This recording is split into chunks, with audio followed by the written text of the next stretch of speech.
You ask Tiger to solve. This deals with linear equations with one unknown.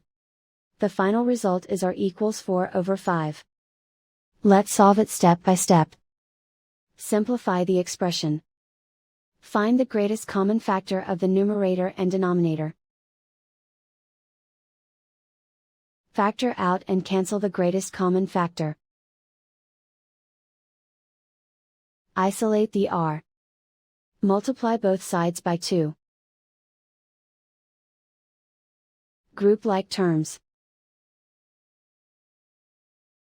Multiply the coefficients. Simplify the fraction. Multiply the fractions. Simplify the arithmetic. And so the final result is r equals 4/5.